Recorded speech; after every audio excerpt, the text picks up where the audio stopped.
Interview time with Dom Whiting, drum and bass DJ on a bike. What an absolute legend. So yeah, Dom let me ask him a few questions on Facebook and he kindly answered all the questions. So the full interview actually is on beatmatchguru.com. I'll put the article link in the description below so you can check the full Q&A out.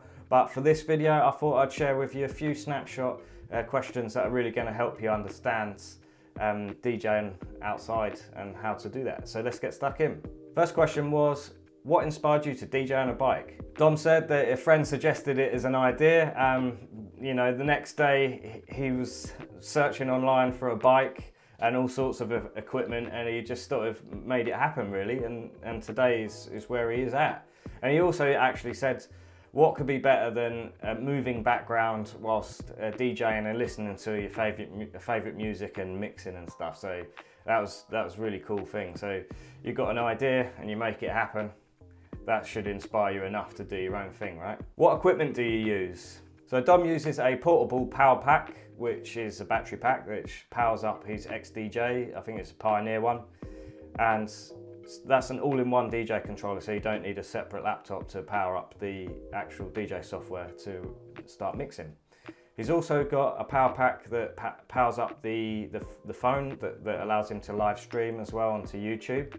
He's got a mic which is wireless and obviously a mic receiver to connect the two together so he can speak to people on the live stream and give big ups and stuff, and much respect to people listening to his live stream, so that's really good. Obviously he's got a bike which is a freewheeler bike, but it's a lot of custom things going on there because he's got a load of gaffer tape stuck together with cable ties.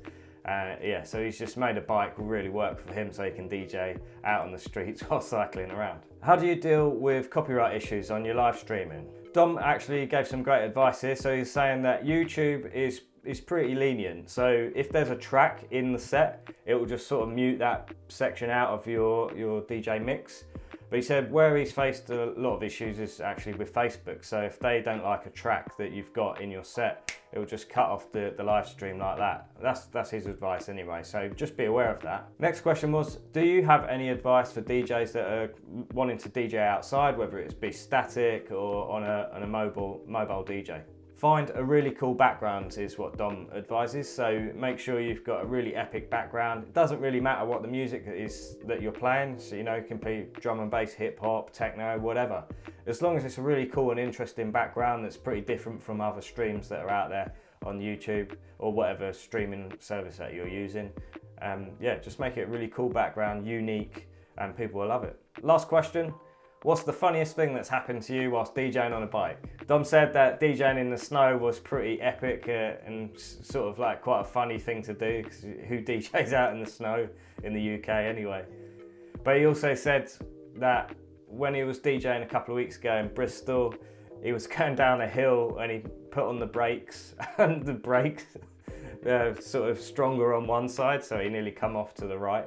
But yeah, you can see that on the Bristol stream. I think his heart sunk a bit then. But yeah, don't fall off your bike. That's a good bit of advice. Don't forget, you can sign up to the Beatmatch Guru newsletter, which is, you get a nice DJ checklist, and it's a progression checklist. So if it's got the different skills, foundation, intermediate, and expert, and it just allows you to tick off all the skills that you've achieved to make sure you're going on the right path to being a good DJ.